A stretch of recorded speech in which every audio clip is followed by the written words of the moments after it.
반장들 반가워요. 별일 없죠, 고반장? 네, 잘 지내죠? 괴롭히는 사람도 없고요. 4월 12일 정치부회의 시작합니다. 고반장, 남북 정상회담 준비 관련해서요. 문재인 대통령이 오늘 원로 자문단과 오찬을 가졌잖아요. 어떤 발언들이 나왔어요?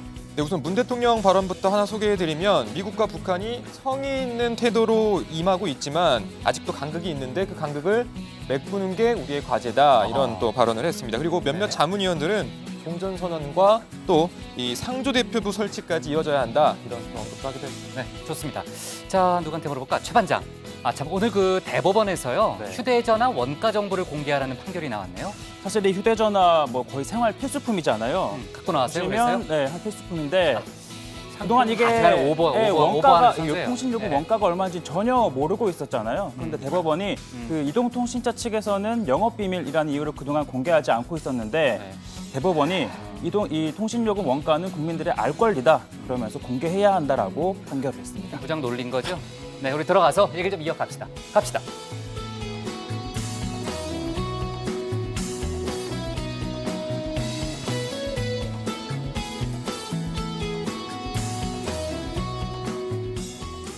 네, 반장들 자리에 앉았으면 정치부회의를 시작하죠.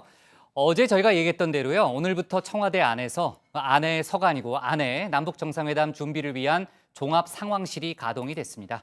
정상회담이 이제 보름밖에 안 남았기 때문에 이제부터는 정말 하루하루가 중요하다. 어제 문재인 대통령도 그런 얘기를 했잖아요. 하루하루가 중요하다고 봐야 되고요. 조만간 남북 고위급 회담이 다시 열릴 텐데 두 정상의 동선, 주요 의제, 누가 참석할 건지 이런 것들이 이제 거기서 확정될 걸로 보입니다. 좀 더 자세한 얘기는 고반장 발제 때 알아보는 걸로 하고요. 그나저나 정치권에서는 오늘도 김기식 금감원장의 거취를 놓고 여야 간 공방이 뜨거웠습니다. 자, 저희 회의 직전에요. 청와대에서 입장을 밝혔어요. 그게 이제 속보니까 그 내용을 앞에서 간단히만 좀 얘기를 하고 가면요. 요약하면 이렇습니다. 청와대가 김기식 금감원장의 외유성 출장 의혹에 대해서 중앙선관위에 적법성 여부를 임종석 실장 명의로 질의를 했다고 합니다. 그래서 공식적인 답변을 기다리겠다라는 얘기를 했고요. 네 가지를 질의를 했는데 저희가 앞에서 그 네 가지를 다 얘기하면은 시간이 너무 걸리니까 이런 내용들입니다. 그러니까 예를 들면은 보좌 직원 또는 인턴과 함께 해외 출장을 가는 게 적법한지의 여부, 또 해외 출장 중에 관광하는 게 과연 적법하냐 이런 여부 등을 선관위에 물어봤고요. 선관위에서 답변이 오면은 그거를 기초로 해서 김기식 금감원장의 거취 문제를 논의할 걸로 보입니다. 네, 일단은 지금 청와대에서는요, 사퇴는 없다라는 게 이제 공식적인 입장이잖아요. 자, 그렇고요. 아무튼 일각에서는 공직자의 잣대를 어떻게 법적으로만 따질 수 있느냐, 이런 얘기도 있는데 청와대 쪽에서도 그런 지적을 그런 얘기를 충분히 알고 있다면서 아무튼 평균 이하의 도덕성을 갖고 있는 건지 아닌지. 그렇던 기초적인 부분에서부터 좀 판단이 필요하다라는 그런 입장을 밝혔습니다. 자, 야당이 고발한 김기식 원장 사건은 서울 남부지검에 배당됐다는 그런 속보도 좀 들어왔는데 이따가 자세히 좀 얘기를 해볼게요.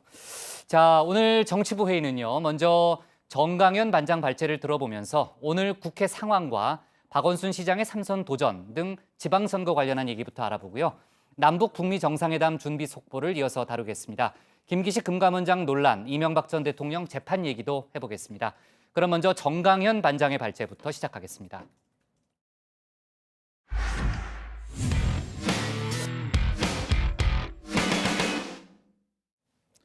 오늘 바른미래당, 평화당, 정의당 등 야 3당이 개헌 성사를 촉구하는 공동 입장문을 발표했습니다.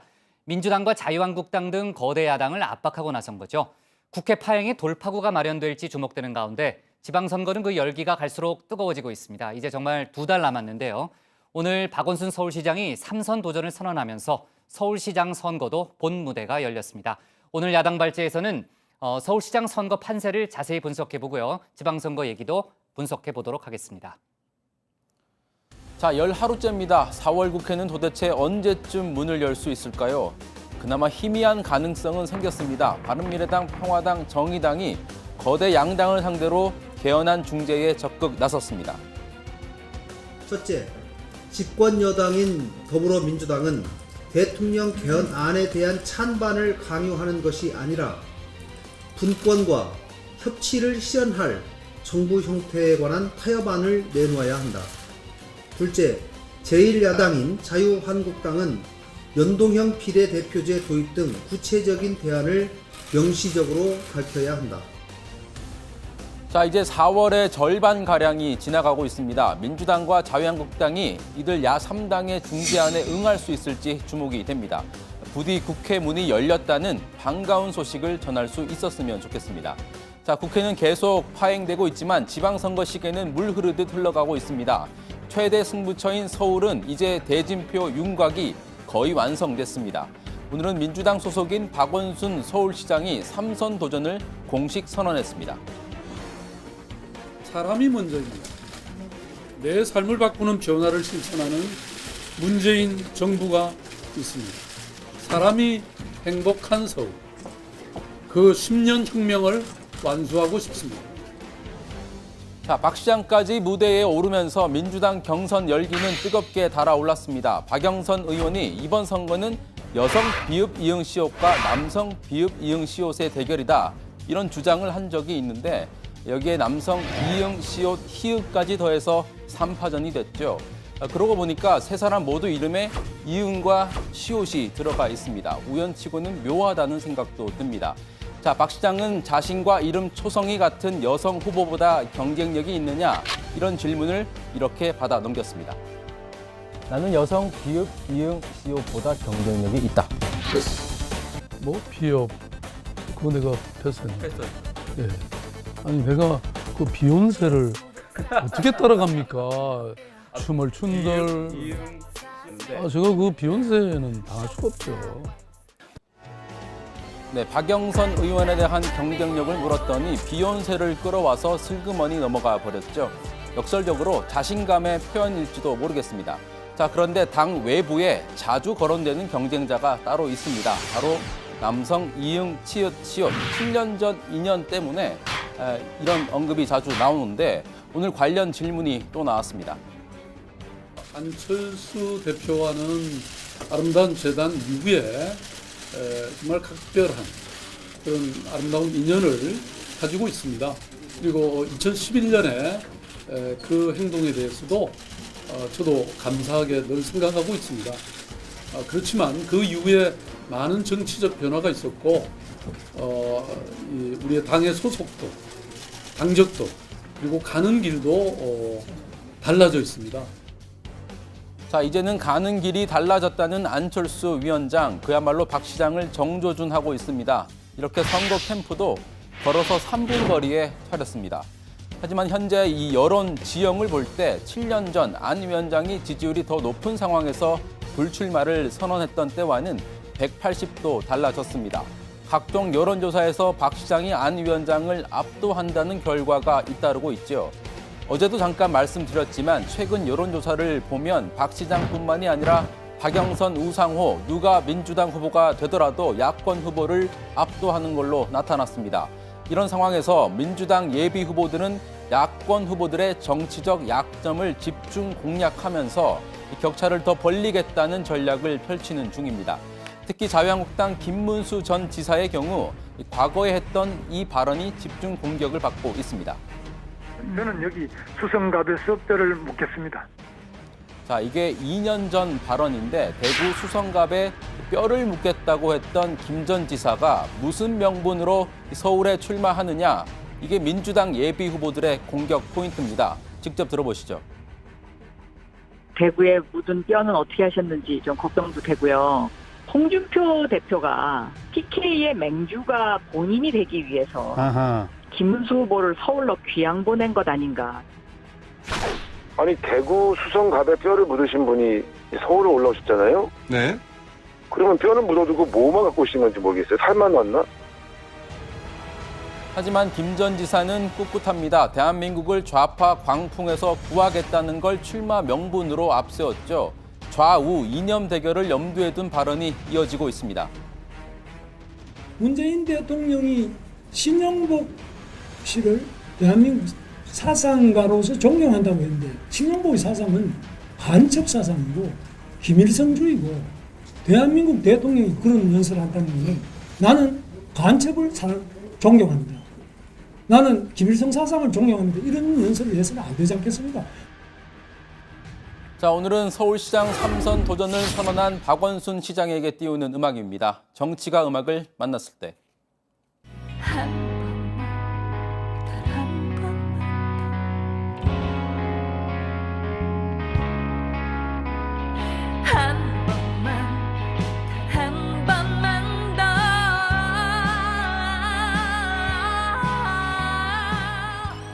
네, 자우림의 6월 이야기입니다. 오늘 박원순 서울시장이 한 번만 더를 외치면서 3선 도전을 공식 선언했습니다. 이로써 서울시장 선거가 치러지게 될 6월 이야기도 본격 궤도에 오르게 됐습니다. 한 번만 더를 외치는 박원순 현 시장이 내부 경선을 무난히 통과할 수 있을지, 또 그에 맞서는 야권 대표 주자는 누가 될지 천만 서울 시민들의 관심이 집중되고 있습니다. 오늘 야당 기사 제목은 박원순 서울시장 3선 도전 공식 선언입니다. 네, 오늘로 이제 국회 파행이 열 하루째죠. 10하루째인데요. 정말 돌파구가 안 보인다라는 생각을 하면서 출근을 했는데, 그래서 작은 돌파구가 될지는 모르겠어요. 왜냐하면 아까 그 정 반장도 얘기했지만은 야3당이 거대 양당을 상대로 해서 개헌안 개헌 촉구를 했다는 부분은 좀 변수가 될 수 있을까요? 네, 바른미래당, 민주평화당, 정의당, 야3당이 오늘 개헌안 및 또 선거제도 개헌 및 선거제도 개편에 대한 공동 입장문을 냈습니다. 사실상 민주당과 자유한국당의 전향적인 입장 변화를 촉구하고 나선 건데요. 이게 이 민주당에는 권력구조 개편 관련 타협안을, 또 이 한국당에는 연동형 비례대표제 도입 등 구체적인 선거제도 개혁안을 내놓을 걸 각각 요구한 겁니다.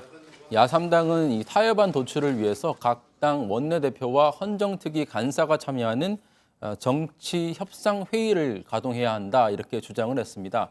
여기에 대해서 민주당은 적극 수용 의사를 밝혔고, 이 한국당도 반응이 부정적이진 않았습니다. 야3당의 요구대로 정치협상회의가 가동이 된다면 보름이 다 돼가는 국회 파행 사태도 해결의 실마리를 어쩌면 찾을 수 있을지도 모르겠습니다. 네, 부디 그랬으면 좋겠네요. 왜냐하면 4월 국회를 그냥 날릴 것 같다라는 전망이 계속 나오는 상황인데, 아무튼 야3당의 오늘 아침에 그 선언문 발표가 변수가 됐으면 좋겠다는 생각을 해보고요.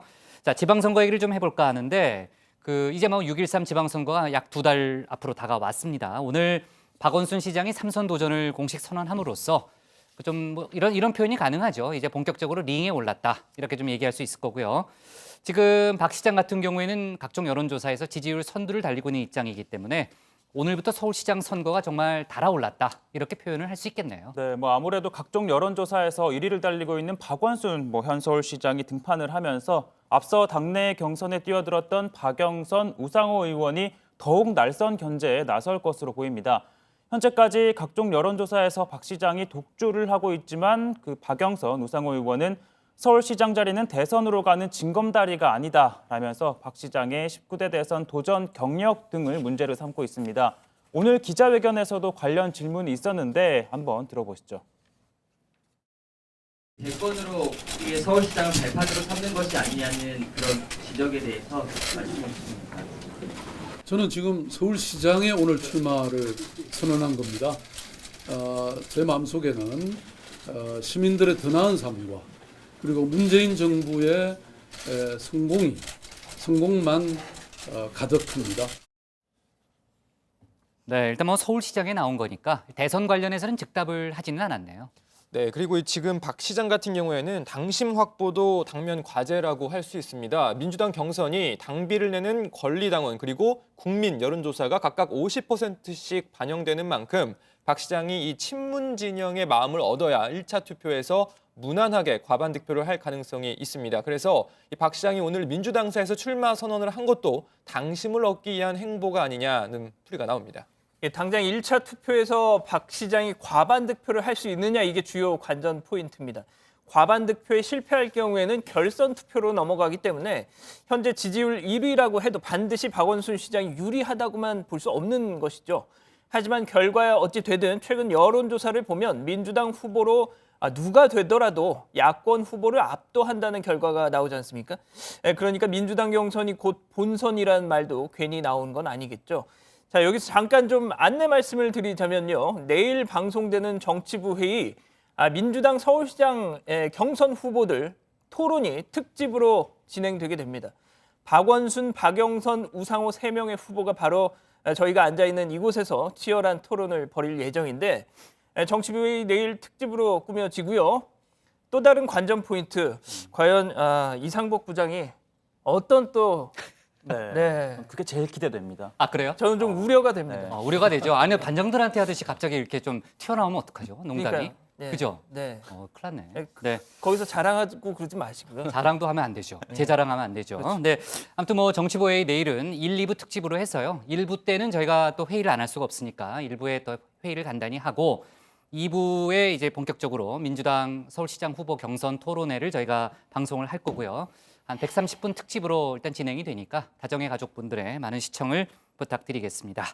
자, 어쨌든 뭐 지금 뭐 저희가 얘기를 했지만요. 지지율 1위를 달리고 있는 박 시장의 등판으로 뭐 야권 후보들의 견제 역시 좀 본격화될 거다. 이렇게 볼 수 있는 거죠.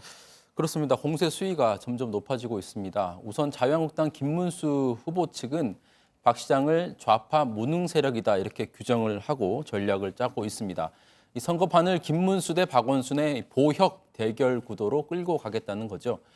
김 후보가 어제 출마 선언에서 무능한 좌파가 장악한 서울은 무기력한 도시가 되고 있다라고 언급한 것도 박 시장을 겨냥한 걸로 봐야겠죠.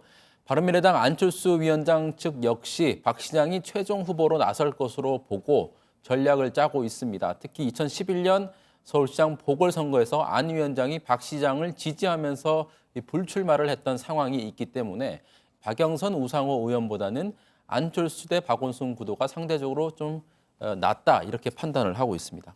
안철수 위원장이 요즘 그 서울시장 선거 운동도 하면서 또 인재영입 위원장을 맡고 있잖아요. 인재영입 자체도 이제 적극적으로 하고 있는데 세종시장 후보 영입 과정에서 돌발 상황이 발생했다는 얘기가 있더라고요. 그렇습니다. 바른미래당 오늘 세종시장 선거 후보로 이충재 전 행정중심 복합도시 건설청장을 영입해서 발표할 예정이었습니다. 그런데 이 전 청장이 돌연 입당을 포기하고 바른미래당 주장대로라면 잠적을 해버렸다고 합니다. 바른미래당에서는 정치 공작 가능성을 주장하고 있는데 세종시당 위원장인 김중로 최고위원은 이 전 청장이 모처에서 전화를 받고 불출마를 선언한 뒤에 잠적했다. 당 차원에서 정치적 배후와 외압 가능성에 대해 철저히 사실규명을 해야 한다 이렇게 촉구를 했습니다. 안철수 위원장은 일단 예정돼 있던 김상채 전 서울중앙지법 판사, 이종규 전 CN 우방, 옛 우방건설이죠.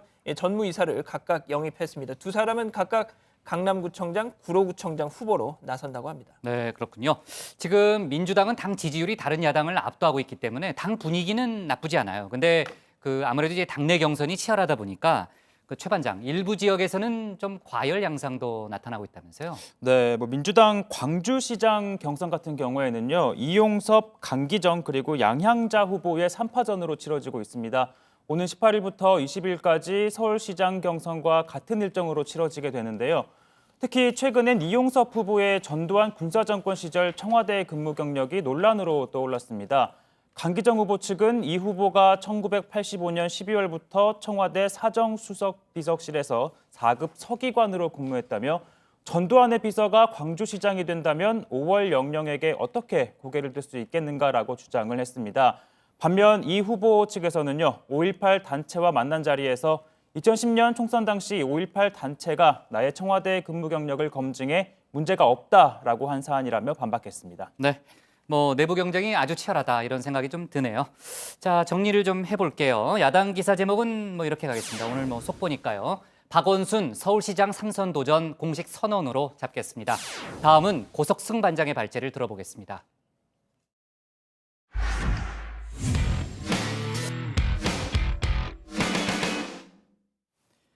미국 워싱턴에 한미일 외교안보 수장이 다 모였습니다. 존 볼턴 스님 국가안보보좌관이 업무를 시작하고 나서 처음이죠. 첫 만남인 만큼 상견례를 겸해서 비핵화 방안 등을 놓고 세 나라가 본격적인 의견 조율에 나설 걸로 보입니다. 이런 가운데 오늘 문재인 대통령은 남북정상회담 준비위원회 원로 자문단을 만났습니다. 오늘 청와대 발제에서는 남북정상회담, 또 북미정상회담 준비 소식 등을 자세하게 전해드리겠습니다. 네, 어제 있었던 남북 정상회담 준비위 전체 회의 모습입니다. 그런데 자세히 보시면 꼭 있어야 할 한 사람이 보이질 않습니다. 바로 정의용 국가안보실장인데요. 어디 갔나 했더니 미국 워싱턴에 가는 중이었습니다. 맥메스터 전 국가안보 보좌관 후임으로 이번 주 업무를 막 시작한 존 볼턴 신임 보좌관을 만나기 위해서입니다. 정 실장뿐만 아니라 야치 쇼타로 일본 NSC 국가안전보장국장도 함께 워싱턴을 찾았습니다. 존 볼턴 취임 이후 처음으로 한미일 3국 외교안보 수장이 한자리에 모인 만큼 어떤 이야기가 오고 갈지 더욱 관심이 쏠리고 있습니다. 네, 남북 정상회담이 꼭 보름 앞으로 다가온 오늘 문재인 대통령이 남북 정상회담 원로 자문단과 오찬을 겸한 간담회를 가졌습니다. 원로 자문단에는 야당 소속인 박지원, 정동영 의원도 이름을 올렸었죠. 두 사람 모두 오늘 간담회에도 참석을 했습니다. 문 대통령과 자문단은 반드시 남북 정상회담을 성공시켜서 북미 정상회담까지 성공적으로 이끌어야 한다고 강조했습니다. 이제 남북 정상회담이 보름 앞으로 다가왔습니다. 이어서 북미 정상회담도 예정되어 있습니다. 한반도의 완전한 비핵화와 항구적인 평화 정착, 그리고 남북 관계의 지속 가능한 발전의 길로 나아갈 수 있는 두 번 다시 얻기 힘든 그런 기회가 열렸습니다. 우리는 반드시 이 기회를 살려내야 합니다. 이번 정상회담이 북미 정상회담의 성공을 견인하여 그러한 상황을 만들어낼 수 있을 것이라는 큰 기대를 갖게 됩니다. 기적같이 만들어낸 이 기회를 살려서 역사적인 대전환을 이뤄내시기를 간절히 기원하는 바입니다. 네, 이런 가운데 청와대에서는 남북 정상회담 종합상황실도 본격 운영에 들어갔습니다. 청와대 설명에 따르면 종합상황실은 청와대와 관계부처의 실무급 인사들을 중심으로 운영이 됩니다. 자, 북미 정상회담 준비가 본격화되면서 관련 소식도 여기저기서 쏟아지고 있습니다. 우선 포스트 북미 정상회담, 그러니까 정상회담 이후 미국이 평양에 연락사무소를 개설할 가능성이 높다는 보도가 나왔습니다. 평양과 워싱턴에 각각 연락사무소를 개설하고 그 후에 대북 인도적 지원을 재개한 뒤 최종적으로는 양국 대사관을 설치한다는 겁니다. 물론 이 모든 과정은 정상회담이 생각대로 잘 풀렸을 경우를 전제로 하고 있습니다. 트럼프 미국 대통령이 북핵 완전 폐기 기한을 6개월에서 1년 정도로 잡을 가능성이 크다는 소식도 전해졌습니다. 북한이 주장한 단계적, 동시적 폐기 대신 최대한 빠른 시일 내에 완전한 비핵화를 완료하겠다는 겁니다. 이와 함께 정상회담 관련 양측 조율이 막바지에 접어들면서 이르면 다음 주에 회담 장소와 시기가 정해질 것이라는 보도도 있었습니다. 자, 북한 소식도 잠깐 보고 가겠습니다. 어제 북한 최고인민회의가 열렸다는 소식 전해드렸는데요. 비핵화 관련 입장 변화가 나올지 관심이 쏠렸는데 결국 아무런 언급도 없었습니다. 심지어 보시는 것처럼 가운데 앉아 있어야 할 김정은 위원장의 모습도 보이지 않았습니다. 자, 김 위원장의 불참에 또 비핵화 언급도 나오지 않으면서 어제 회의는 다소 싱겁게 끝났습니다. 하지만 의미가 아예 없던 건 아니라는 평가입니다. 김정은 위원장 추대 6돌 중앙보고대회와 최고인민회의 등에서 핵 관련 언급이 나오지 않은 것이 일단 긍정적이라는 겁니다. 지난해까지만 해도 핵 강국 등의 표현이 있었는데 이번엔 핵 관련 언급 대신 경제 부분에 치중한 모습을 보였다는 점에서 나름 의미가 있었다는 분석도 나옵니다. 자, 어제 고노다로 일본 외무상이 문 대통령과 강경화 장관, 서훈 국정원장을 잇따라 만났는데요. 문 대통령과 만난 자리에서 한중일 정상회의 관련 계획이 자연스럽게 공개됐습니다. 사실상 다음 달 3국 정상회의 일본 개최 사실이 확인된 겁니다. 남북 정상회담과 또 북미 정상회담을 앞두고 있고 또 한중일 상국 회담도 앞두고 있는 그런 시기여서 한일 양국 간의 긴밀한 소통과 협력이 어느 때보다 중요한 시기라고 봅니다. 日韓中サミットで大統領をお迎えできることを心待ちにしております。 네, 이미 일본 언론에선 5월 8일과 9일 사이에 회의가 개최된다는 보도가 나오고 있었는데요. 청와대도 어제 정확한 날짜는 특정짓지 않았지만 다음 달 일본에서 정상회의가 개최된다는 사실을 공식 발표했습니다. 자, 다음 달에 저도 오랜만에 일본 출장 가게 될지도 모르겠습니다. 만약 가게 되면 신혜원 반장을 통해서라도 걷다 보니 세계 속으로 일본편 다시 한번 전해드리겠습니다. 자, 어쨌든 우리나라 대통령이 일본을 찾는 건 2011년 12월 이명박 전 대통령 방일 이후 처음입니다. 또 이번 정상회의는 2015년 서울회의를 마지막으로 중단된 한중일 셔틀 외교의 복원이라는 의미도 가지고 있습니다. 자, 오늘 청와대 발제 이렇게 정리해보겠습니다. 보름 남은 남북 정상회담, 문 대통령 반드시 이 기회 살려야. 네, 오늘은 그냥 넘어가나 했는데 마지막에 나오네요, 고반장이. 그죠? 네. 진짜요. 자, 어디 미국 언론 보도를 보니까요. 북한이 북미 정상회담 장소로 몽골의 울란바토르를 공식 제안했다. 뭐 이런 보도가 있었는데 확인이 안 됩니다. 그 이후에요. 네. 미국의 다른 추가적인 보도가 나오고 있지는 않고요. 미국의 한 언론이 그때 그런 보도를 했다. 그 정도로만 좀 정리를 좀 하고요.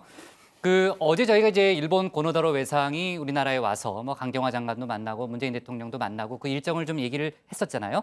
상당히 빡빡한 일정을 소화하고 돌아갔는데 일본 내 반응은 썩 좋지가 않은 것 같아요, 정반장. 제가 얘기를 들어보니까 좀 방안이 큰 성과가 없었다. 네. 이런 내용의 보도가 많다고 그러더라고요. 그렇습니다. 이른바 재팬 패싱 그런 논란 속에서 장관 취임 이후에 처음으로 한국을 찾았는데 예상보다 성과가 없었다는 평가가 일본 내부에서 나오고 있습니다. 아사히 신문은 고노 회상이 남북 정상회담에서 납치 문제를 거론하겠다는 확약을 받지 못했다라고 소개를 하면서 큰 성과가 없었다는 입장을 보였습니다. 또 니혼게이자이도 고노 회상의 방안에도 불구하고 납치 문제가 남북 정상회담의 의제에 포함이 될지 불투명하다면서 일본이 북한 관련 논의에서 배제되는 상황이 우려된다라고 보도를 했습니다.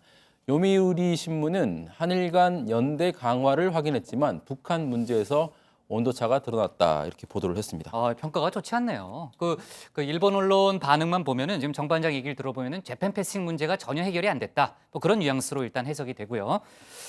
어제 저희가 고노다로 외상이 현충원 참배도 하고요. 여러 가지 전반적인 일본의 태도가 좀 부드러워졌다. 이런 얘기도 했었는데 최 반장 강경화 장관을 만난 자리에서요 독도 문제를 또 꺼냈다면서요. 네, 어떻게든 재팬 패싱을 잠재우기 위해서 달려온 형국이었지만 그 와중에도 독도와 위안부 문제와 관련한 억지 주장도 있지 않았습니다. 고노 회상은 강경화 장관과의 회담에서 우리나라 국회의원들의 독도 방문 계획에 대해서 항의의 뜻을 밝혔는데요. 그러자 강경화 장관은 당연히 독도에 대한 일본 측의 어떠한 주장도 수용할 수 없다는 정부 입장을 전달했습니다. 그리고 고노 회상은 이에 그치지 않고 지난 정부의 위안부 합의에 대한 이행 주장도 되풀이한 것으로 전해지고 있습니다. 그리고 지금 제주도에서요 한미 방위비 분담금 협상이 진행 중인데 제가 좀 얘기를 들어보니까요 양 반장 미국 측이 우리 측 부담 액수를 꽤 많이 올리려 한다 이런 얘기가 좀 있거든요. 지금 협상이 어떻게 진행되고 있어요? 일단 우리가 지금 올해 부담하는 분담금이 대략 9,600억 원입니다. 거의 1조 원이죠. 자, 그런데 미국 측이 현재보다 1.5배에서 2배가량 더 부담하라 이렇게 요구하고 있다는 겁니다. 아무리 아메리카 퍼스트를 외치는 트럼프 정부라지만 이건 좀 과하다는 의견이 여기저기서 나오고 있는데요. 트럼프 대통령은 얼마 전 아예 대놓고 주한미군 주둔 대가를 우리가 못 받고 있다 이렇게 볼멘 소리를 하기도 했었죠. Look at Korea. We have a border at Korea. We have a wall of soldiers. We don't get paid very much for this, do we? 멕시코 국경 이 장벽 건설 필요성을 강조하는 맥락에서 나온 언급이긴 한데 듣기에 따라서는 충분히 방위비 분담금 압박으로 느낄 만한 얘기입니다. 뿐만 아닙니다. 당초 미국이 부담하기로 했던 이 사드 배치 관련 비용도 이제는 우리 정부에 떠넘기려는 그런 움직임까지 보이고 있죠. 네, 또 문제는 이렇게 터무니없이 과한 분담금을 요구하면서도 정작 그동안 우리 정부가 매년 낸 분담금도 제때 다 쓰지 못해서 현재 수천억 원이 미군 계좌에 남아 있다는 겁니다. 또 이미 널리 알려진 경기도 평택의 캠프 험프리스 같은 경우에는 세계 최대 규모의 해외 미군 기지인데 우리 정부 예산이 9조 원 가까이 투입이 됐습니다. 그동안 방위비 분담금을 위한 여러 차례의 협상과 타결 과정이 있었는데 이번 협상은 그 어느 때보다 양국 간의 격차가 큰 상황입니다. 우리 정부 관계자는 국민이 납득할 만한 수준의 결과가 나올 수 있도록 노력하겠다 이런 입장입니다.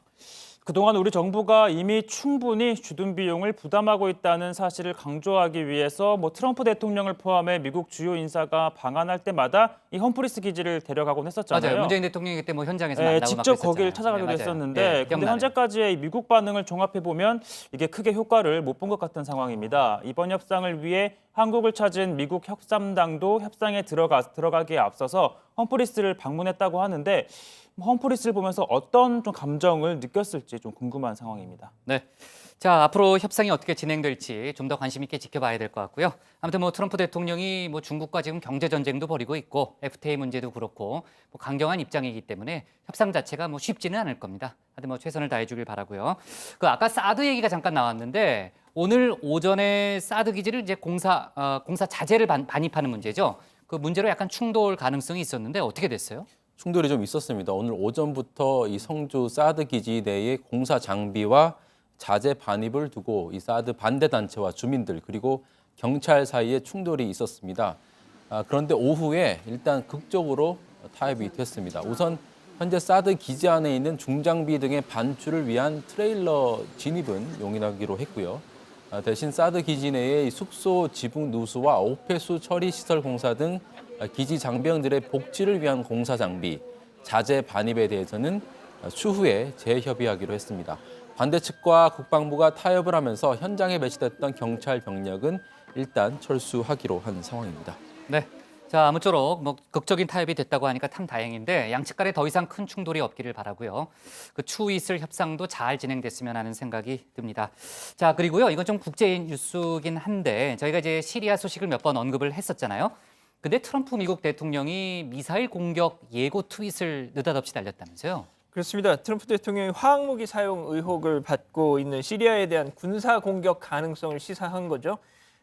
트럼프 대통령은요, 트위터에서 러시아는 시리아로 발사되는 모든 미사일을 격추한다고 선언했다. 준비해라 러시아, 아주 영리한 미사일이 발사될 것이다. 이렇게 써 올린 겁니다. 이게 듣기에 따라서는 거의 선전포고처럼 들리기도 하는데 그런데 문제는 이 트윗을 올리기 전에 백악관 참모들하고 조율되지 않은 상태에서 이게 올라갔다는 겁니다. 그래서 CNN 보도에 따르면 이 트위터 메시지가 올라가고 나서 백악관 참모들이 아연실색했다고 하는 거죠. 그래요? 네, 또 이 워싱턴 포스트는 트럼프 대통령이 위기의 순간에 충동적으로 움직이고 있다고 비판을 했습니다. 이번 시리아 트위터 메시지 건을 포함해서 무역 정책, 러시아 스캔들 등 많은 이 주요 사안에 있어서 전략도 없이 충동적으로 선택을 하고 있다는 겁니다. 백악관도 트럼프 대통령의 트윗 직후에 해명성 언급을 내놨습니다. 아, 그래요? Maintaining that we have a number of options and all of those options are still on the table. Final decisions haven't been made yet on that front. 네, 이렇게 참모들과 상의도 하지 않은 상태에서 트럼프 대통령이 트위터를 통해 입장을 내놓고 참모들이 그에 대한 해명과 후속 대책을 마련하는 모습 계속 반복되고 있는 상황인 겁니다. 네, 제가 이제 외신을 보니까요. 푸틴 러시아 대통령이 이제 트럼프 대통령의 경고 트윗에 대해서요. 세상이 어지럽지만 상식이 이길 거다. 이런 또 코멘트도 했네요. 네.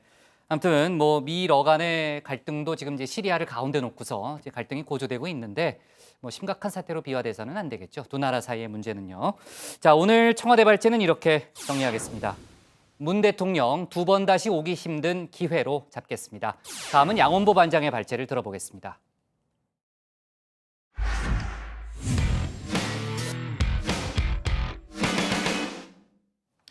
정의당이 오늘 국회에서 상무위원회를 위원회의를 열고요. 김기식 금감원장에게 자진 사퇴를 촉구하기로 당론을 모았습니다. 지금 현 정부 출범 이후에 인사 파동이 있을 때마다 정의당의 결정은 이른바 데스노트라고 불리면서 상당히 부담 또 영향력을 발휘했다는 평가를 받아왔죠. 오늘 양 반장 발제에서는 관련 소식과 여러 가지 정치권 뉴스를 함께 알아보겠습니다. 네, 그렇습니다. 정의당 데스노트. 정의당이 안 된다라고 찍으면 여지없이 낙마했다는 의미에서 붙은 표현이죠. 안경환 법무, 그리고 조대엽 노동, 박성진 중소 장관 후보자 등이 그랬습니다. 자, 그런 정의당이 오늘 난상 토론 끝에 김기식 금융감독 원장에 대해 자진 사퇴를 촉구키로 한 겁니다. 어떤 이유에서였을까요? 들어보시죠. 금융 적폐 청산이라는 시대적 과제는 능력과 함께 칼자루를 질 만한 자격을 갖춰야 수행이 가능합니다. 단지 과거에 관행이었다는 핑계로 자격이 부족한 것을 부족하지 않다고 말할 수는 없는 일입니다. 또 한 가지 징크스가 있습니다. 금요일의 법칙입니다. 자, 현 정부 주요 장관 후보자들, 낙마자들 잦은 사퇴 시점이 바로 이 금요일이었기 때문이죠. 여론 부담을 최소화하기 위해서 주말을 택일했던 것인데, 자, 하필이면 내일이 13일의 금요일이란 거죠. 때문에 내일이 김기식 원장 거취를 둘러싼 1차 고비가 될 거란 전망 나오고 있는데요. 하지만 청와대는 조금 전에 선관위에 이 법적 유권 해석을 의뢰하기로 하면서 사실상 정면 돌파 의지를 거두지 않았습니다. 자, 이런 가운데 정말 황당한 일도 벌어졌습니다. 지난 3일, 그러니까 김 원장 취임 이후에 금감원 광주 전남 지원에 이렇게 한 통의 전화가 걸려왔다는 거죠. 자, 그곳 책임자와 전화 연결이 되자 이 수화기 속의 남성, 이렇게 말했다는 겁니다. 나 김기식인데 나랑 친한 서울대 교수가 광주터미널에서 지갑을 잃어버렸대. 그 사람 좀 만나서 돈 좀 챙겨줘. 아니, 아무리 금감 원장이라고 해도 일면식도 없는 부하 직원한테 이렇게 전화를 해서 대뜸 반말을 한다? 또 누구한테 돈까지 이렇게 갖다 주라고 지시를 한다? 딱 직감했죠.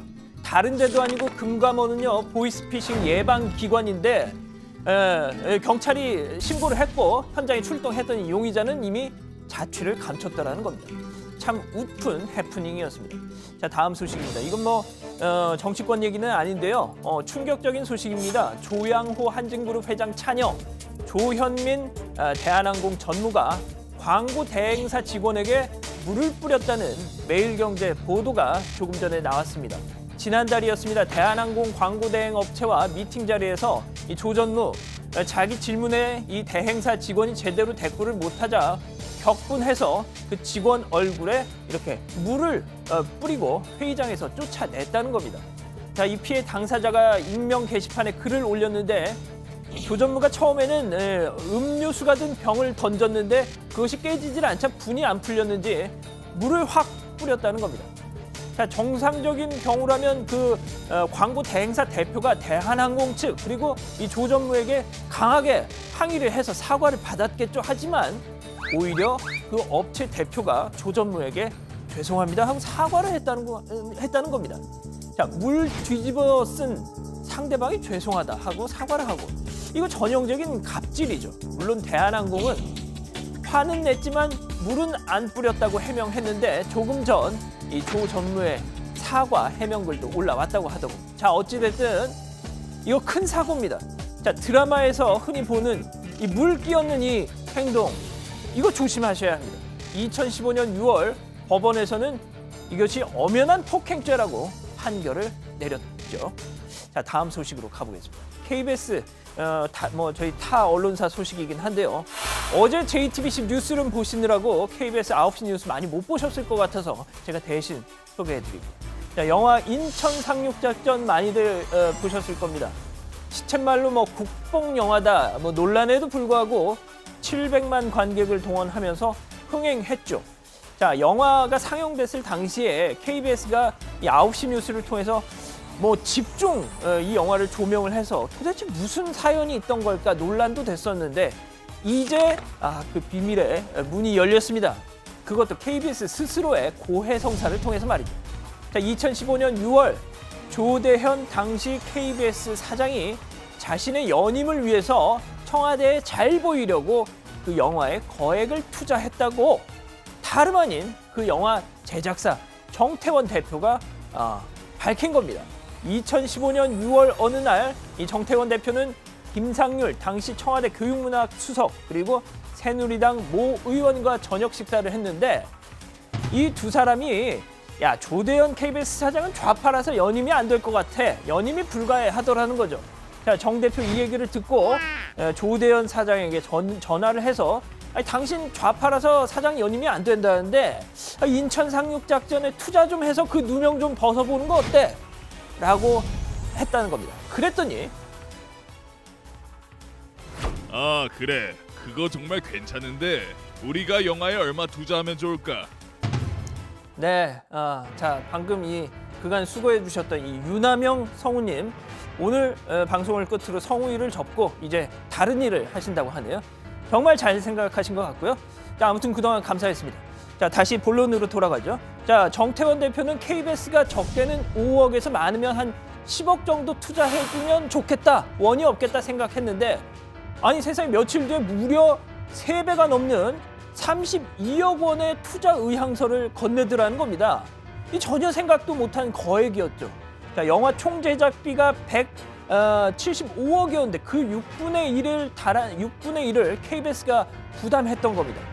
자, 영화가 천만 다행스럽게도 손익분기점을 넘겼으니 망정이지 만약 이거 흥행에 참패했더라면 아유 이거 상상도 하기 싫습니다. 왜냐? 우리가 낸 수신료이기 때문이죠. 자, 다 떠나서 그렇다면 조대현 전 사장 과연 자신의 바람대로 연임이 됐을까요? 자, 결과는 들어가서 알려드리겠습니다. 오늘 준비한 소식은 여기까지입니다. 네, 하여튼 뭐 연임은 안 됐고요. 저는 이제 KBS가 어제 메인 뉴스에서 보도를 한 거기 때문에 저희가 이제 사실 취재할 방법이 없잖아요. KBS 내부에서 벌어진 일이기 때문에 그래서 KBS 보도를 인용해서 저희가 얘기를 했다는 거를 미리 말씀을 드리고요. 조대현 전 사장은 이제 기자의 인터뷰 요청에 대해서 사실이 아니다라는 얘기를 하고요. 더 이상 뭐 자세한 얘기는 하지 않았다라는 게 KBS 측의 설명입니다. 자, 그렇고요. 자, 조현민 대한항공 전무 관련해서는 자, 일단 뭐 충격적인 일로 저도 뭐 해석이 됩니다. 대한항공 측에서는 일단 물을 뿌리지 않았다 그런 해명이에요. 네, 일단 관련 내용을 다시 한번 제가 정리를 좀 해드리면 매일경제 보도입니다. 우선 자, 조현민 전무는 조양호 한진그룹 회장의 차녀입니다. 언니가 바로 그 유명한 조연아 칼호텔 네트워크 사장이고요. 조 전무는 이 대한항공 마케팅 총괄 전무인데요. 그래서 대한항공 영국편 광고 캠페인 협의차 지난달 광고 대행사 업체와 미팅을 했다는 겁니다. 광고주로서 이런저런 질문을 했는데 담당자가 제대로 답변을 못하자 물을 뿌리고 회의장에서 쫓아냈다는 게 바로 매경 보도의 내용입니다. 근데 고 반장, 그 매경이 어떻게 취재를 했을까? 그러니까 지난달 사건이면은 조금 쉬쉬했던 거 아닐까요? 네, 뭐 정확히는 현재 파악이 안 되는데 이 피해 직원이 광고 대행사 익명 게시판에 피해 사실을 알리는 글을 올렸다가 얼마 안 가 삭제했는데 그때부터 입소문이 났다는 겁니다. 당시 이 게시판에는요, 조 전무가 1차로 음료수가 들어있는 병을 던졌는데 안 깨졌다. 분이 안 풀렸는지 물을 뿌렸다라는 내용이었다고 합니다. 앞서도 얘기를 했는지 뭐 황당하게도 사과를 받아내기는커녕 갑질 피해를 입은 업체 대표가 조 전무에게 사과를 했다는 점이죠. 대한항공은 지금 보도 내용 자체는 부인하고 있는 거예요? 네, 일단 그 매일경제 보도에 따르면요, 조 전무가 소리는 질렀지만 물이나 음료수를 뿌리지는 않았다고 해명했다라고 합니다. 네, 그러니까 화를 낸 거는 인정을 하는 거네요. 어쨌든 이 당시 광고 대행사에 영국 광고를 위해 여러 곳을 찍어오라고 주문을 했는데 제대로 찍어오지 않았고 이에 뭐 흡족하지 못한 조 전무가 화를 낸 것이다라는 게 지금 현재까지의 대한항공 측 반론입니다. 대한항공이 2014년이죠. 2014년 겨울에 조연아 사장의 땅콩 회항 파문 때문에 상당히 정말 시끌시끌했잖아요. 근데 어떻게 보면은 좀 오너 리스크가 크다 뭐 이런 얘기도 좀 나오더라고요. 더군다나 이달 초에 그동안 경영 일선에서 물러나 있던 조연아 씨가 칼 호텔 네트워크 사장으로 복귀하면서 또 말이 많았잖아요. 그렇게 매듭이 좀 지어지나 했는데 아물기도 전에 또 이런 사고가 터진 거죠. 네, 그 조현민 전무도 그때 땅콩 회항 때 이름이 올랐던 걸로 제가 기억하는데 약간 구설에 휘말리지 않았어요? 예, 당시 그 언니 조연아 씨가 검찰에 출석했을 때 반드시 복수하겠다 이런 문자 메시지를 보낸 게 공개가 되면서 곤욕을 치렀던 적이 있죠. 복수의 대상이 뭐 박창진 사무장 등이 아니냐라고 해서 그런 논란이 좀 있었는데요. 아무튼 본인도 나중에 사실을 인정하고 사과를 하긴 했고 또 당시 임직원들한테 보낸 메일에서 이 땅콩 파문이 조직 문화 등 모든 임직원의 잘못이라고 했다가 또 오너 일가의 잘못으로 직원들 탓으로 돌린다라고 해서 비판을 받기도 했습니다. 네, 아까 양 반장이 잠깐 얘기했는데 조현민 전무가 그 페이스북에 조금 전에 글을 올렸어요. 제가 그걸 좀 읽어볼게요. 아니, 눈이 좀 안 좋아가지고. 자, 제가 그냥 읽어볼게요. 네네. 어리석고 경솔한 제 행동에 대해서 고개 숙여 사과드립니다. 그 어떠한 상황에서도 해서는 안 될 행동으로 더 할 말이 없습니다. 뭐 이렇게 쭉 얘기가 있고요. 어쨌든 감정을 관리 못한 것은 큰 잘못이고 머리 숙여 다시 한번 죄송합니다. 뭐 이런 얘기를 했습니다. 그 현장에서 이제 직원분들에게 그 개인적으로 사과는 했다. 뭐 그런 얘기도 적혀 있네요. 자, 좋습니다. 이제 김기식 금감원장 얘기를 좀 잠깐 넘어가 볼게요. 그 청와대 설명을 제가 아까 앞서서 잠깐 시작할 때 얘기를 했었는데 청와대가 선관위에 유권 해석을 의뢰했다는 게 정확히 어떤 내용이에요? 네, 현재 뭐 야당에서 검찰 고발까지 된 상황인데요. 이게 정말 법 위반인지 제대로 그리고 동식적으로 따져보겠다는 겁니다. 청와대가 의뢰한 쟁점은 임기 말 후원금을 기부하고 보좌 직원에게 퇴직금을 준 게 적법한지, 피감 기간에 돈으로 해외 출장을 가는 게 또 적법한 건지, 보좌 직원, 인턴과 함께 해외 출장을 가는 게 또 적법한 것인지 등입니다. 또 청와대는 자체적으로 19대, 20대 국회의원들의 해외 출장 사례를 무작위로 16개 기관을 골라서 조사를 했다고 합니다. 그랬더니 피감 기간 지원을 받아서 출장을 간 경우가 167차례, 민주당이 65회, 자유한국당이 94차례 있었다고 합니다. 생각보다 많네요. 그러니까 65회와 94회, 그러니까 피감기관의 지원을 받아서 가는 출장 건수가 그렇게 많아요? 네, 김의겸 대변인의 설명을 드리면요. 김 대변인은 김기식 원장의 도덕성이 일반적인 국회의원의 평균적인 수준보다 낮았는지 의문이라면서 이것은 뭐 특정인의 문제가 아니라 새로운 기준을 세워야 하는 문제라고도 했습니다. 네, 그 양 반장 오늘 야당 반응은 어떻게 나왔습니까? 뭐 예상은 되는데. 네. 예. 부장 그리고 제가 아까 그 집중 발제를 하면서 네. 성우분에 대해서 얘기를 했지 않습니까? 네네네. 약간 좀 오해를 하시는 것 같은데, 네. 저희 제작진 중에 그렇죠. 한 분이잖아요. 네. 예, 그분이 이제 막 다른 검색하고 있어요? 예? 유남영 성우가 누군지 막 검색하고 있어요? 그게 아니라 제가 너무 매몰차게 얘기를 했다고 그래요? 몇몇 분들이 지적을 해주시는데 오해하지 마십시오. 이제 더 좋은 일을 찾아서 가는 그런 친구였고요. 죄송합니다. 자, 야당 반응을 다시 좀 말씀드리겠습니다. 오늘 이 자유한국당에서는 이 프레임 전환을 시도하기 시작했습니다. 그러니까 조금 전 어제까지는 주로 도덕성 논란에 이제 중점을 맞췄는데 오늘부터는 김기식 원장 문제를 이념 논쟁으로 이렇게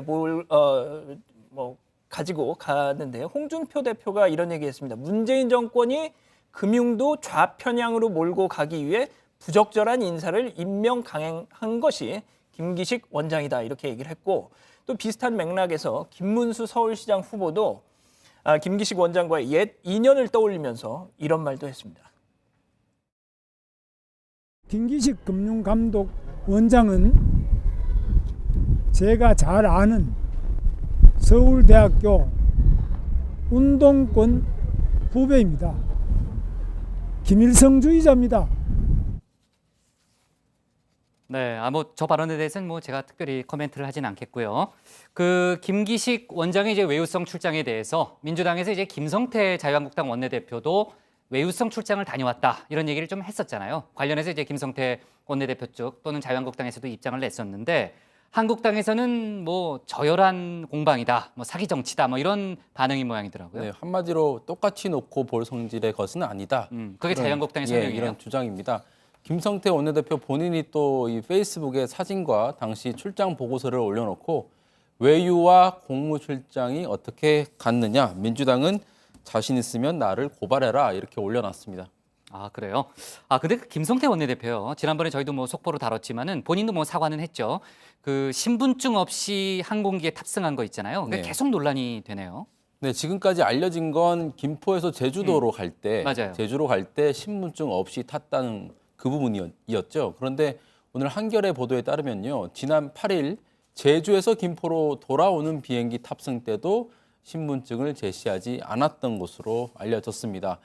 물론 김 원내대표는 그제 사과를 하면서 이 말은 또 하지 않았습니다. 네, 어쨌든 사과는 본인이 했으니까요. 이 부분에 대해서는 아직 사과가 나오지 않았다는 얘기고요. 그 김기식 금감원장의 외유성 출장 의혹 관련해서는 고발 사건이 3건이잖아요. 그 최 반장, 검찰이 오늘 이 사건을 서울 남부지검에 배당했다고요? 네, 아시다시피 남부지검은 금융범죄 중점 검찰청입니다. 그렇죠. 증권범죄 합동수사단이 여기에 소속이 되어 있고요. 여의도 쪽이죠, 그쪽. 네, 그래서 이제 여의도 저승사자라고도 불립니다. 여의도에 증권사들이 많잖아요. 그래서 맞아요. 말씀하신 대로 재계 검찰로 보이는 금감원 수장을 이곳에서 조사를 하게 된 겁니다. 뇌물 혐의, 공직자윤리법 위반 등 혐의로 조사를 받게 됩니다. 네, 서울 남부지검에서 일단 뭐 조사에 들어가면은 또 속보가 나오겠네요. 자, 그리고요. 그동안 침묵했던 이제 김기식 원장의 친정이라고 볼 수 있는 참여연대가 오늘 입장을 냈잖아요. 양 반장. 그렇습니다. 박정은 참여연대 사무처장 명의로 낸 입장문인데요. 누구보다 공직 윤리를 강조하며 제도 개선을 촉구했던 당사자였기에 매우 실망스럽다는 점이 분명하다고 했습니다. 하지만 의혹과 해명이 엇갈리는 만큼 사실관계 파악을 한 뒤에 최종 입장을 내겠다고 했습니다. 네, 그 오늘 출마 선언을 했던 박원순 서울시장도요. 참여연대를 만든 사람 중에 하나잖아요. 네네. 네, 그래서 그 야당의 과도한 공세다 이런 입장을 아까 낸 걸로 제가 이제 보도를 받고요. 자, 좋습니다. 오늘 기사는 이렇게 정리할게요. 네. 청와대 선관위의 김기식 논란 공식 질의로 정하겠습니다. 다음은 최종혁 반장의 발제를 들어보겠습니다.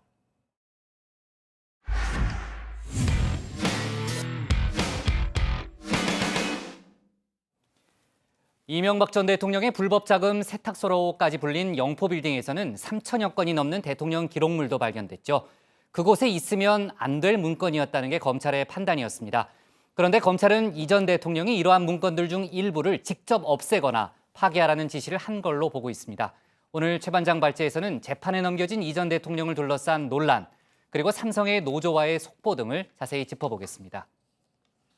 검찰이 법원에 제출한 이명박 전 대통령의 공소장은 총 259쪽으로 7개 사건에 대해 16개의 공소사실이 담겼습니다.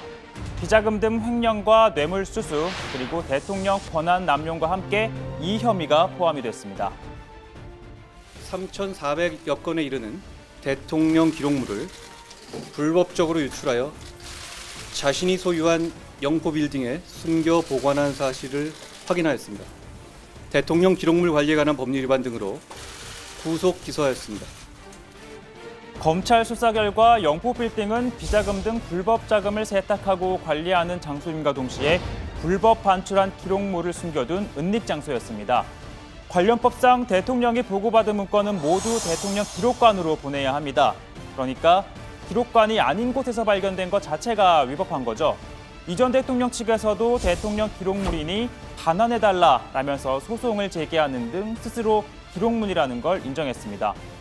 그러나 검찰은 고의로 기록관에 보내지 않은 것이라고 판단을 했습니다. 공개될 경우 정치적 또는 법적으로 논란이 발생할 위험이 있었기 때문이라는 건데요.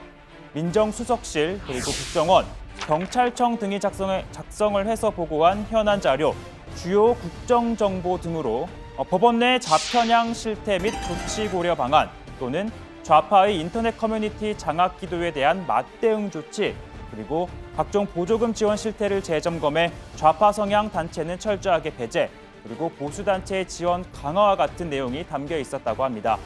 그러니까 정부 정책의 비우호적인 인사들을 사찰하고 불이익을 가하고자 했다는 건데요. 이 같은 위법성을 인식해서였을까요? 이 전 대통령이 보고받은 뒤 일부는 직접 파기하고 또 행정관에게 파기하도록 지시를 했다라는 게 검찰의 판단입니다. 제1부속실 김모 행정관은 남은 문건을 수거해 부속실에서 보관을 하다가 대통령 임기 종료 직전 문건 3,402건을 개인 이삿짐처럼 포장해 영포빌딩으로 보냈다는 겁니다. 이러한 가운데 MB 정권 당시 권력기관의 댓글 공작을 최초로 기획했던 게 기무사령부, 즉 기무사였음을 보여주는 정황이 발견됐습니다. 당시 상황을 살펴보면요. 이 전 대통령은 취임 직후 고소영 강부자 내각으로 민심을 잃었고 또 미국산 쇠고기 개방 그리고 한반도 대운하 등을 추진하자 시민들은 촛불 집회로 항의했습니다. 그 결과 출범 3개월 만인 재보궐선거에선 영남에서도 무너지등 등 이렇게 참패를 당했었는데요. 바로 그 6월 4일이었습니다. 기무사가 청와대에 보고한 문건인데요. 이철희 민주당 의원이 공개한 이 문건에서 기무사는 국정원, 경찰청, 그리고 국방부 등 기관별 사이버 인력 현황을 나열한 뒤 비노출 특수팀 운영 방안을 제안합니다. 좌익 세력의 반정부 선전선동에 대응하고 또 정부 지지 여론 확산이라는 임무를 정한 다음에 3단계로 활동 내용도 제시를 합니다. 그리고 우파 매체에서 활동 중인 특정인을 팀장으로 추천을 했고 실제로 이 인물은 국정원이 수천만 원을 지원한 여론조작 팀장을 맡은 것으로 드러났습니다. 당시 인터넷 매체 기자로 활동하던 김성욱 씨가 이메일로 보낸 문서입니다. 학교 측이 아고라의 탈환을 원한다며 칼럼당 최대 5만 원의 원고료를 지급하고 팀원들끼리 서로 조회수를 올려줘야 한다고 지시합니다. 김 씨가 말하는 학교는 국정원, 김 씨가 메일을 보낸 곳은 알파팀입니다. 결국 MB정부 국정원이 댓글 공작을 지휘하기에 앞서서 그 밑그림을 그린 게 기무사 아니냐는 지적이 나옵니다. 이 같은 기획을 지시한 게 누구인지 밝혀야 한다는 목소리가 나오고 있는데요. 참고로 MB정부 초대 기무사령관은 19대 국회의원이자 부인의 선거법 위반으로 20대 국회 첫 당선 무효가 된 김종태 전 의원입니다. 이어서 검찰 얘기를 해보겠습니다. 그동안 검찰이 전직 대통령 2명을 잇따라 법의 심판대에 세우는 등 소위 성과를 전해드렸는데요. 하지만 정권에 따라 수사 결과가 달라지는 권력 지향의 민낯이 드러났다라는 비판도 나왔고, 이는 문무일 총장도 앞서서 자인했던 부분입니다. 아시다시피 검찰을 신뢰하지 않는 이유로 국민들은 정치적 중립성 미흡, 내부 비리, 과잉 수사, 반성하지 않는 자세 등을 꼽고 있습니다. 또 앞서 국정원 파견 검사들이 검찰 수사를 방해한 것으로 드러나 구속된 것도 그 대표적인 사례일 겁니다. 이를 개선하기 위해 법무검찰개혁위는 검사들의 타 기관 파견 자제를 논의하고도 있죠. 그런데 오늘 한 보도에 따르면요, 우병우 전 수석 사건 주인 검사인 이근수 부장검사의 방위사업청 파견이 확정이 됐다고 합니다. 결국 우 전 수석 사건에서도 손을 떼게 되는데요. 사실 우 전 수석 재판은 1심에서 공소사실 9개 중 5개가 무죄가 나왔죠. 그래서 검찰이 체면을 구겼다는 얘기가 나오는 상황인데, 주인 검사까지 꼭 파견을 갔어야 하냐라는 얘기가 안팎에서 나오고 있습니다. 앞서 이 부장은 MB정부 청와대에서도 파견 근무를 하며 국정원 특활비 사건으로 구속된 김진모 전 비서관 밑에서 1년 5개월을 근무한 뒤에 다시 서울고검 검사로 복직했습니다. 그리고 공교롭게도 MB 수사를 지휘한 한동훈 3차장 검사, 또한 MB 청와대 민정수석실에서 2년을 근무한 뒤에 검찰에 복귀를 했던 인물입니다. 자, 오늘 발제는 이렇게 정리해 보겠습니다. MB 진보 진영 탄압 담긴 대통령 기록물 직접 파기입니다. 네, 자 이명박 전 대통령을 수사하는 과정에서 검찰이 삼성전자를 압수수색을 했잖아요. 그 과정에서 이제 삼성그룹의 그 노조 탄압, 노조 와해, 설립 방해 의혹에 대한 문건들이 이제 많이 나왔고요. 그래서 검찰의 수사가 속도를 내고 있는 그런 상황인데, 오늘 검찰이 삼성전자 서비스를 두 번째인가요? 또 압수수색을 했더라고요. 예, 삼성의 노조와해 의혹을 수사 중인 서울중앙지검 공공형사수사부, 삼성전자 서비스 지사와 관계자들의 주거지 등에 대한 대대적인 압수수색을 벌였습니다. 앞서 삼성전자 본사 그리고 삼성전자 서비스 간부들의 주거지에 대한 압수수색이 있었는데, 거기에 이은 추가 압수수색이 되겠습니다.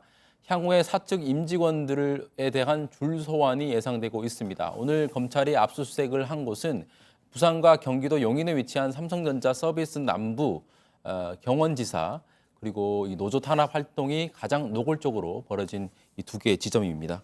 특히 경원 지점에서는요, 2013년 10월 천안센터 최종범 씨, 그리고 남부 지점에서는 2014년 5월 양산센터 소속의 염호석 씨가 스스로 이렇게 목숨을 끊었던 곳입니다. 그동안 노조는 이 사측의 압박과 표적 감사, 업무상 불이익 때문이라고 주장을 해왔는데요. 이 검찰은 최근 삼성전자 인사팀에서 확보한 문건을 분석하는 과정에서 실제로 2013년 하반기 이후 이 두 개 지점에서 노골적인 노조 탄압이 이루어진 점을 포착했다고 합니다. 검찰이 확보한 노조와의 문건을 보니까요, 다양한 방법으로 노조 활동을 방해하는 등 정말 부당한 노동행위가 있었다라는 얘기가 나오는데, 그 노조원에 대한 개별 관리가 어려워지면은 아예 직장을 폐쇄하라는 지침도 있었다, 이런 보도도 아침에 봤거든요. 네, 그렇습니다. 검찰이 확보한 6천여 건의 문건 가운데 전체 직원 중 노조 가입 비율이 절반을 넘어선 그런 서비스 센터는 직장 폐쇄를 취하라고 적시된 문건도 있었다고 합니다. 선제적으로 직장을 없애 노조 활동을 하지 못하게 한다는 것으로 지난 2014년 춘천 서비스 센터에 대해서 이 직장 폐쇄가 강행됐다고 합니다. 이 밖에도 부산 해운대, 충남 아산, 경기 이천센터 등도 위장 폐업 의혹이 불거진 곳입니다. 노조의 쟁의 행위가 벌어진 뒤에 사업자가 과중한 손해를 입었을 때 직장 폐쇄 조치를 취할 수는 있지만 단순히 노조원 가입이 늘었다는 이유만으로 취할 수 없다는 게 전문가들의 지적입니다. 2014년도 2월 달이었습니다. 명절을 죄송합니다. 좀 예전 생각을 하면은 좀 눈물이 나서 그런데요. 명절을 며칠 앞두고 그 해운대 센터를 위장 폐업을 했습니다. 그래서 명절을 앞두고 조합원들이 직장을 잃고 위장 폐업으로 인해서 1년 가까이 직장을 복귀하지 못하고 또 싸웠던 기억이 있고요. 그리고 10월 31일 날 저희 최종범이라는 저희 동료가 주검으로 발견되었습니다. 또 삼성전자 서비스 직원들은 월급이 아니라 건당 수수료를 받는다고 합니다. 그래서 일감을 받지 못하면 수입이 줄 수밖에 없는 구조인데 일부 문건에서는 이를 활용을 해서 일부 조합원을 매수하는 방식으로 소위 우군화 전략을 쓰는가 하면 비조합원에게 일감을 몰아주는 방식으로 노노 갈등을 유도한 내용도 담긴 것으로 전해지고 있습니다. 또 일각에서는 사측이 노조원 가족들에게 연락을 해서 아들이 노조에 가입을 했다, 잘못될 수도 있으니 말려달라는 일종의 협박을 했다는 주장도 나왔고요. 또 일부 노조원은 노동법과 최저임금 등에 대한 설명이 담긴 그 안내 수첩을 배포했다는 이유만으로도 경고장을 받기도 했는데 이 경고장을 여러 번 받으면 감봉이나 해고도 가능해졌다고 합니다. 검찰이 어제 노조 간부들을 불러서요, 각종 피해 상황들을 조사했다고 제가 들었어요. 그리고 또 이제 사측에 대한 이제 압수수색을 진행했다는 거 아니겠습니까? 그러니까 조만간 임직원들에 대한 소환 조사가 이어지는 게 당연한 수사의 수순이라고 일단 판단이 좀 되고요. 자, 그리고 오늘 대법원에서 상당히 의미 있는 판결이 나왔는데 아까 시작할 때 최 반장하고 잠깐 좀 얘기는 했지만요. 최 반장이 이상한 글을 아까 보여줬는데 고 반장은 한 달에 휴대전화 요금 얼마나 나와요? 여자친구랑 통화를 많이 하니까 좀 많이 나올 것 같은데. 네, 저는 주로 취재원들이랑 통화를 많이 하는데 전화요금이랑 데이터 다 합쳐서 한 10만 원 안팎 정도 나옵니다. 여자친구가 정치권에 있나 보죠? 취재원인 동시에 이렇게 되는 거예요? 여자친구, 예. 네. 근데 얘는 뭐예요, 얘는? 인정했는데. 근데 통신비 원가는 얼마인지 알아요? 이게 상품을 항상 내다 보니까 원가라는 개념은 좀 생소한데 잘 모르겠습니다. 예. 당황하지 마세요. 당황했어요, 지금. 굉장히 당황했어요. 얼굴 빨개졌어요. 저는 농담한 건데. 그러니까 내일 제가 토론할 때 이러면 안 된다는 거죠. 네. 그렇죠. 안 된다는 거죠, 그러면? 하셔도 되죠, 뭐. 안 돼요. 안 되죠. 자, 또 얘기해요.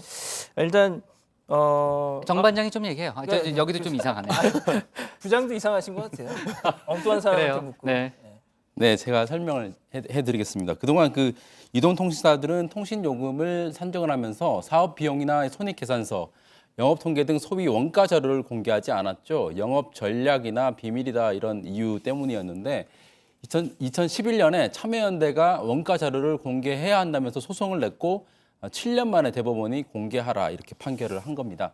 앞서 1심과 2심이 원가 자료를 공개해야 한다고 판단을 했고 대법원 일부가 오늘 원심 판결이 옳다고 확정을 한 겁니다.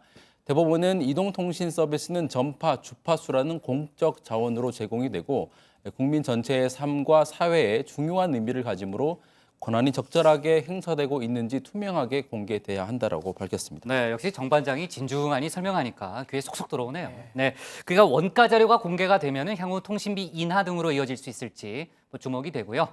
자, 그리고 오늘 대법원에서 또 다른 판결을 보면요, 이건희 삼성그룹 회장의 성매매 의혹 동영상 촬영을 지시한 일당들에 대해서요, 형이 확정이 됐다면서요? 그렇습니다. 대법원 2부는 관련 혐의로 기소된 전직 CJ제일제당 부장 선모 씨에게 징역 4년 6개월을 선고한 원심을 확정했습니다. 이 선모 씨는 5차례에 걸쳐서 이건희 회장 자택 등을 출입하는 여성들을 시켜서 그 문제의 동영상을 촬영한 혐의로 기소됐는데 1심과 2심은 징역 4년 6개월 그리고 범행에 가담한 이 선 씨의 동생 그리고 친구 이모 씨에게는 각각 징역 3년과 징역 4년을 선고했습니다. 자, 선 씨를 제외한 두 사람은 상고를 포기해서 형이 확정이 됐고 이 선 씨도 형이 확정이 된 겁니다. 앞서 2심 재판부에서는 이 동영상을 이용해서 피해자를 협박해서 수억 원을 갈취했다면서 피해 회복을 해주지 못했고 용서를 받지 못했다 이렇게 밝혔었죠. 대법원 얘기가 나온 김에 좀 더 이어서 해보면요. 이른바 양승태 대법원장 시절에 그 소위 사법부 블랙리스트 의혹을 판사들이 제기를 했었잖아요. 그래서 관련해서 이제 위원회가 구성에 대해서 조사를 이제 쭉 해왔는데 그 특별조사단이 의혹을 풀어낼 암호 파일을 확보했다. 그래서 뭐 관련자 조사에 들어갔다. 뭐 이런 얘기가 있더라고요. 네, 그렇습니다. 특별조사단은 어제 법원 행정처의 법관 동향 사찰 등 의혹을 규명할 핵심 물증으로 여겨진 행정처 컴퓨터 4대에서 관련 파일 406개를 출연했다고 밝혔습니다. 조사단은 이 파일을 작성한 사람과 또 보고받은 사람 등을 상대로 경위를 조사하기로 했습니다. 이와 더불어 조사단은 재판의 독립 침해와 관련한 정황을 포착하고 조사에 착수했는데요. 박근혜 정부 시절 대법원의 통상임금 판결과 관련해서 BH, 그러니까 청와대죠. 청와대가 흡족해 한다는 취지의 내용이 담긴 행정처 문서가 작성됐다는 의혹과 관련한 문서를 확보해 추가 조사하기로 했습니다. 네, 조사단은 또 양승태 대법원장 시절 법원행정처가 긴급조치 피해자들의 손해배상 청구를 받아들인 판사들의 그 징계를 추진하려 했다는 정황과 관련된 문서도 확보를 했다고 합니다. 당시 배상할 필요가 없다는 대법원 판결과 배치되는 하급심 판결을 내린 판사들을 징계하려 했다는 의혹인데요. 당시 법원 내부에서는 판결을 이유로 판사를 징계한 전례가 없다라는 의견이 나오자 행정처가 해외 연수 중인 판사들에게 관련한 해외 사례를 수집하라 이런 지시를 했다는 의혹이 제기된 상태입니다. 아, 그래요? 조사단은 이 같은 의혹들에 대한 조사를 마친 뒤 다음 달 말쯤에 결과를 발표할 계획이라고 합니다. 다음 달 말이요? 네, 5월 말쯤에 한다고 합니다. 네, 그렇군요. 자, 그리고요. 그 오늘부터 이제 청와대가 정상회담 준비 종합 상황실을 구성했다라는 속보를 아까 속보가 아니죠. 그런 얘기를 아까 그 고반장 발제 때 했는데 조금 전에 이제 청와대에서 나온 얘기를 들어보니까 그 실장을 윤건영 청와대 국정상황실장이 맡기로 됐네요. 그리고 청와대에서는 조한기 의전비서관을 포함한 뭐 권혁기 춘추관장도 있고요. 여러 명의 인원들이 또 참여를 하네요. 요 얘기는 내일 다시 한번 저희가 기회가 있으면은 해보는 걸로 하겠습니다. 그리고 하나만 더 전해드리면요. 박근혜 전 대통령 항소 기한이 내일까지잖아요. 당초 맞아요. 국선 변호인들이 오늘 항소장을 제출하겠다라는 입장을 밝혔었는데 네, 지금 국선 변호인단이 박 전 대통령의 뜻을 확인하지 못했다면서 하루를 더 연기하기로 했습니다. 그러니까 내일까지 가능하다는 거죠? 내일 아마 항소장을 제출하겠다는 뜻으로 보이는데 아직 국선 변호인단이 박 전 대통령의 입장을 정확하게는 듣지 못한 상황이라 만나줘야 말이죠. 그렇죠. 유영하 그래서 변호사만 만나니까. 일단은 뭐 네. 항소하겠다는 의사를 밝힌 만큼 내일은 할 것 같습니다. 일단 뭐 검찰이 항소했으니까 항소심 자체는 진행이 되는 그렇죠. 거죠. 네, 좋습니다. 자, 오늘 기사 제목은 삼성 노조 탄압 관련한 걸로 일단 갈게요. 노조 와해 의혹 삼성전자 서비스 압수수색으로 잡겠습니다.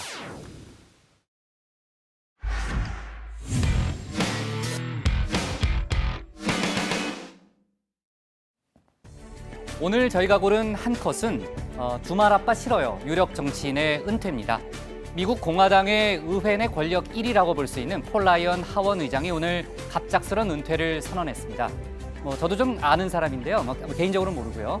그 10선의 의원이고 부통령까지 출마했던 정말 잘 나가는 정치인입니다. 나이도 40대 후반밖에 지금 안 되는 그런 그 정치인이고요. 라이언 의장은 오늘 기자회견에서 또 여러 가지 주변 사람들에게 딸들이 아니네요. 제가 성별은 정확히 모르는데 10대 자녀들에게 그 주말 아빠로만 인식돼 왔다면서 가족들과 더 많은 시간을 보내고 싶다고 은퇴 이유를 밝혔다고 합니다. 물론 일각에서는 같은 당인 공화당 트럼프 대통령과의 불화를 이유로 꼽기도 하지만요. 어쨌든 가족과 더 많은 시간을 보내겠다는 이 정치인의 은퇴의 변은 신선하게 들리는 건 사실입니다. 오늘 정치부회는 여기까지고요. 아까 예고했던 대로 내일은 정치부 회의, 민주당 서울시장 후보 경선 토론회를 포함해서요. 130분간 특집으로 진행하겠습니다. 네.